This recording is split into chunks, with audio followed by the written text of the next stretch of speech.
Welcome to Binge Watchers, where we talk about the stories and characters we love and the shows and now sometimes movies they live in. My name is Ron, and let's talk about the Netflix original movie, The Irishman, aka I Heard You Paint Houses. Before we get to the actual review, I just want to remind you that if you're watching this within a few days of this video posting, you can still vote for the 2019 Binge Watchers Awards. So go vote for your favorite shows of 2019. The link is down below, and I'll also link it in the first comment. The Irishman tells the true story of Frank Sheeran, who was a truck driver turned gangster assassin person and became close with Russell Bufalino, who was a crime boss, mobster person, and Jimmy Hoffa, who was the president of the Teamsters Union. I had no idea what Teamsters were before this movie. I don't know how historically accurate this movie is. I think that with movies like this, it's important to remember that it's a dramatization. It's entertainment. It doesn't claim to be a documentary, so I'm not going to be fact-checking any of this. I'm just going to talk about what I thought about the movie itself, which I have very conflicting feelings about. So obviously, this is a very high-profile movie for Netflix. Martin Scorsese, legendary director, teaming up with Robert De Niro, Al Pacino, Joe Pesci. These are big names, and this is a big movie. But that, of course, is not enough to make the movie good. So the first thing we need to talk about is that this movie is long. This is a 3.5-hour movie, and it did not go by fast for me. I had to take breaks while watching this movie. I did not feel that this movie earned its runtime. I did not feel it needed to be so long. When a movie is so long, it makes some sort of promise. Maybe it's an epic fantasy story that requires tons and tons of world building, or maybe it's an in-depth character piece that needs us to go super deep into the psyche of a character, which this movie sort of does, but it has to feel worth it in the end. And with this movie, at least for me, I know that a lot of people loved it, I did not feel it was worth it, especially because I've seen many other amazing films from this very director, so I know he knows how to leverage the runtime in the best possible way to tell a story.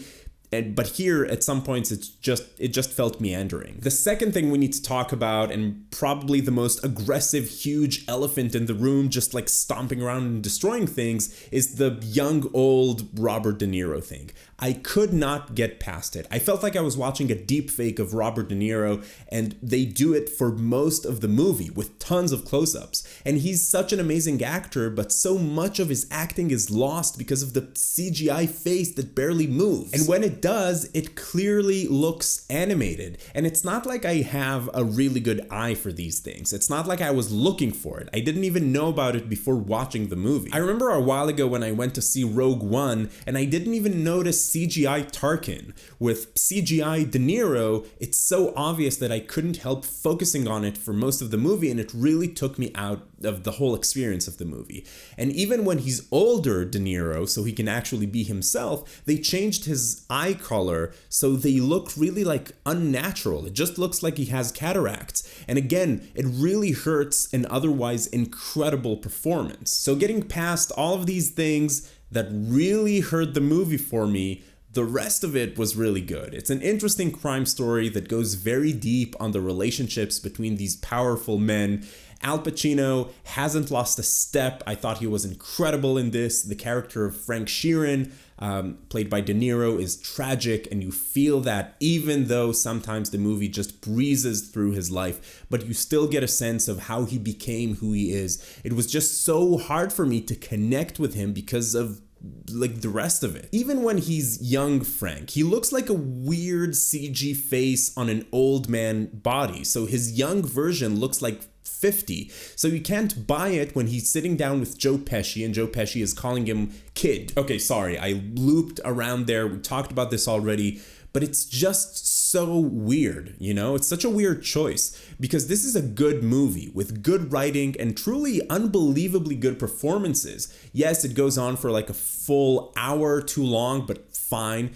But it's so weird to me that they went with the whole computerized De Niro thing. I thought the way that the movie was structured was brilliant. The way that they jump between different times in Frank's life, but it all still makes sense. Russell, Frank, and Jimmy all felt human and deeply flawed. These are men who did some really bad things, especially Frank and Russ, but you can tell that their relationship is real. And when Frank is an old, non-CG man, he really, really shines. He feels real. Bottom line, should you watch it?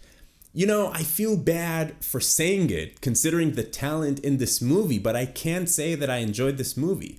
It's like a magnificent, Oscar-worthy movie buried under the weird visual choices that they made. I fully understand that it's not going to be this way for anybody. This movie is getting mostly very positive reviews. It's probably going to get tons of like Oscar nominations, and I'm glad that it seems that most people can look past the whole CG thing, but for me, it just ruined the movie. CG De Niro ruined it for me. I know that I spent most of this review just talking about like the negatives and like the whole CG thing, but that's just because, I mean, I feel that this movie has probably been thoroughly discussed on YouTube, and I just wanted to talk about like the one thing that really bothered me about this movie. But if you do enjoy crime dramas, if you've enjoyed other movies from Martin Scorsese, and you think you can kind of get past the whole CG thing, maybe it's not even going to bother you, then this is a good movie. I do want to stress that point. It's not a bad movie. What about you? Have you watched The Irishman? What were your thoughts about it? Were you able to get past this whole CG thing? Did it not even bother you at all? Because I know that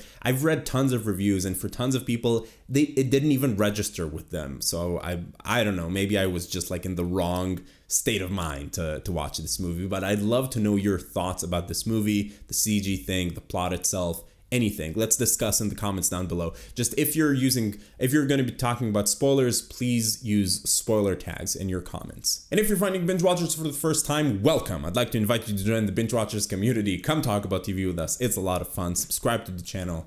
But in any case, keep binging, and I'll see you next time.